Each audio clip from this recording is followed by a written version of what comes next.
Hi, Boris Johnson, UK Prime Minister, giving a statement today on England's return to a three-tier system at the end of the second lockdown, when that happens on the 2nd of December. So that is what it looks like is going to happen. Some of this system will be tougher than we had before the second lockdown. However, shops will reopen, and the closing time curfew for pubs and for restaurants will be eased compared to how it was before.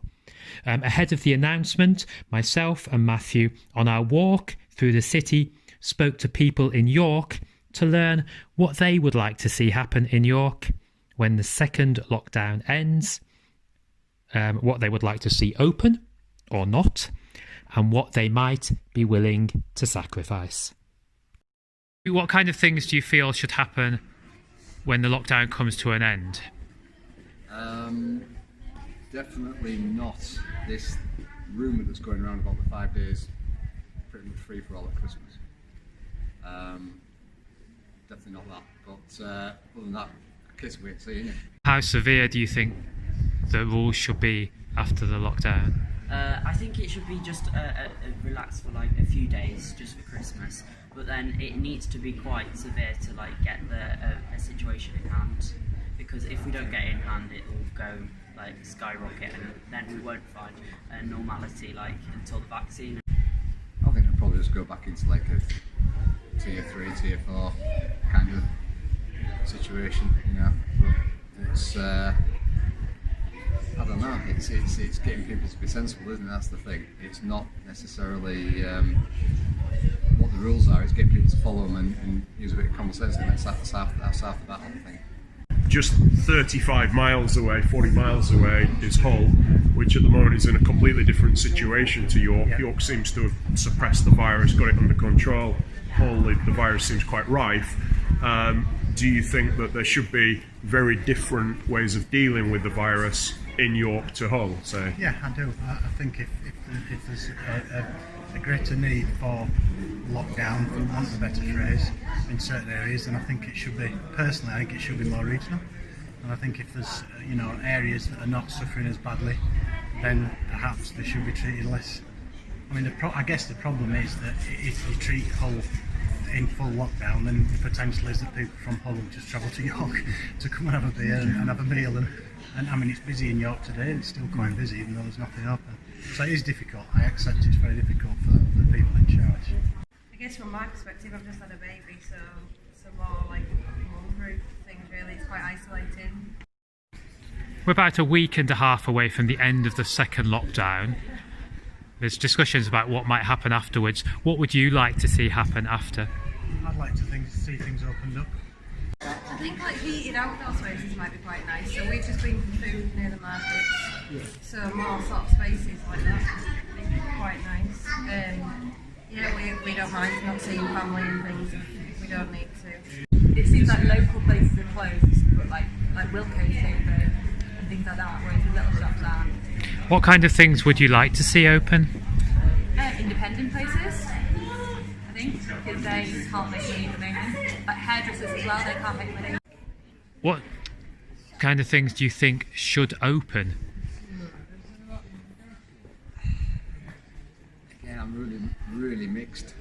Pubs, restaurants, yes, they want to be open for business, but it's got to be done properly and strictly. I think it's, certainly the restaurants and pubs that are doing food and stuff, I think it's safe. It's more what happens when the pubs shut. When it gets to like 10 o'clock and there's massive groups of people on the street, that's when the problems cause. So Amy's a teacher, and the thing that's frustrating for me is I wish they would commit to it fully. So it would either be, it feels like it's very half-assed at the moment. So it's strange to me that things like schools remain open where everything else has to close. There's a lot of benefits to staying open. Yeah, but at the same time, it's like, it feels like it all feels very half-assed. It feels like they're trying to please people as opposed to actually make sense. I would prefer it if the pubs were open, and the restaurants were open, and being in business myself, I'd prefer to be able to go and visit people and family. How severe do you think the rules should be after the lockdown? I think it should be just relaxed for like a few days, just for Christmas. But then it needs to be quite severe to like get a situation in hand.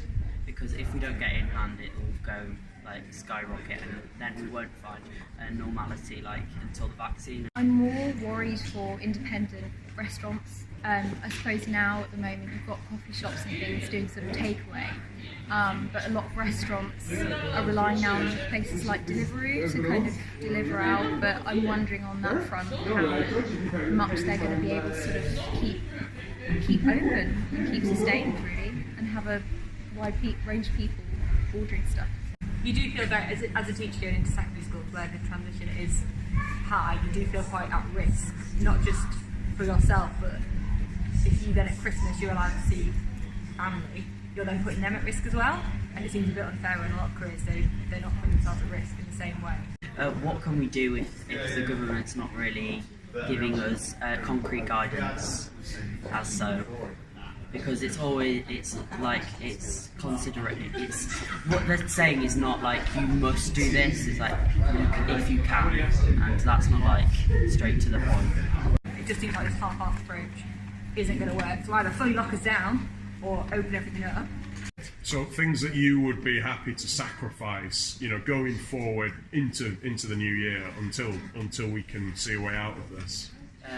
Maybe like fireworks displays for like the new year, and like big like gatherings in like villages and stuff to like put the Christmas lights up and stuff.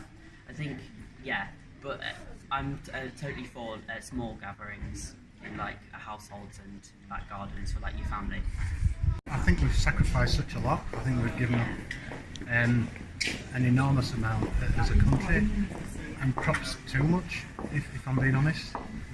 So I don't really think we should need to give too much more. There's so many different opinions you read on Twitter every morning, that people saying that there's no such thing as a pandemic, and then on the other hand you say how many people are dying and people being ill. Certainly this time round I've known a lot more people that have suffered from it, even if it's been quite mild.